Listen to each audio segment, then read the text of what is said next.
minutes for questions, and if you'll come up the middle, and we used to have a mic here, but we can use this one.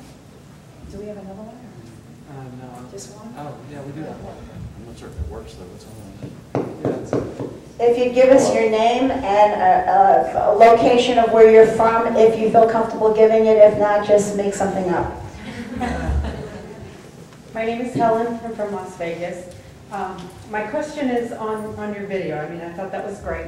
Oh, Me, the as, commercial? Yes. The commercial, yes. As a dog person, and I know, I mean, I do a lot with dogs. That would be so much more effective if you had pictures of the dogs. I mean, I just think that there would be so many more people that would identify with it. That's one thing. The other thing is Procter & Gamble. I mean, we went to a animal legal defense conference in Portland in October, and you know, they were handing out stickers to boycott Procter & Gamble. And so when I got home, I emailed them, and they said that the only research they did was government, you know, that they were being forced to do it by the government. And I thought, you know, it didn't sound right, but is that true? Is there, you know, are they? No. Procter & Gamble several years ago made an announcement that they weren't going to be doing any testing of the chemical constituents of existing products. That was entirely a smokescreen because they never did do testing of already existing products. And the fact is they're still doing the same kind of product testing, which is very similar to what happens at HLS, only they use different companies to do it, and they do still perform some of the testing in-house. But it's not government mandated. They are required by law to do safety testing of consumer products. However, there is nothing that says that you have to use animals in that safety testing. And there are currently well over 400 companies that make their products without using animals in testing. Getting back to your first question about the commercial, the reason that we use the photographs that we do is that they accurately represent the actual experiments that are currently going on inside these facilities. Right. I just saw some pictures, you know, walking through the hall of dogs. And I mean, to me, that's, I understand. you know, We can verify that this is what they're actually doing, and so to avoid litigation, we have to stay accurate to what's really going on. And that's why we're using this. Thank you. First of all, I'd like to commend all of the work you do before I make a comment, because I'm going to be slightly critical, but I really do admire all the work that you've all done. Over the years, I was involved with research issues, in particular in the xenotransplantation area, and I've also been involved with a primate sanctuary. What I see happening in the research issues is that the numbers are getting larger, not smaller. My goal is to reduce the numbers, reduce the count constantly. And what's been happening, and Matt, I think you pointed out Thursday night, is that the numbers have grown. I used to think there were 20 to 25 million animals used for research purposes. We know it's a lot higher. There's no way of estimating what it is because it's primarily rats and mice. The animal rights community seems to be able to get together when you're working on primate issues, but when it comes to rats and mice, outside of some alternatives, it kind of falls by the wayside. IDA is really the only national group that has consistently stayed in that field. And my comment is, what I see happening is that the rats and mice area has exploded because of patented, genetically altered animals that are now being produced, and they're using the word produced, so that they can have different kinds of diseases and can be used, and those are used in private labs, and the numbers are outrageous. There are millions of these animals that are bred consistently. It seems to me that the animal rights community needs some real scientific experts to help, because we're looking at xenotransplantation and genetic engineering, tissue engineering, and stem cell research.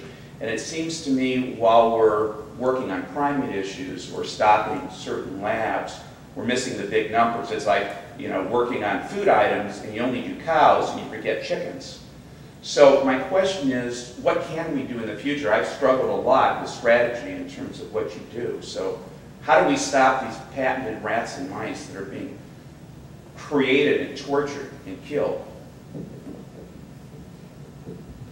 One of the things that I believe makes dealing with rats and mice very difficult, and I have to agree with what you're saying, it's probably one of the hardest areas in this entire issue, is that it's very difficult to even obtain information about what happens to these animals because they're currently excluded from the legal definition of animal as far as the Animal Welfare Act is concerned. So, as you alluded to, we can't even say accurately how many are being used.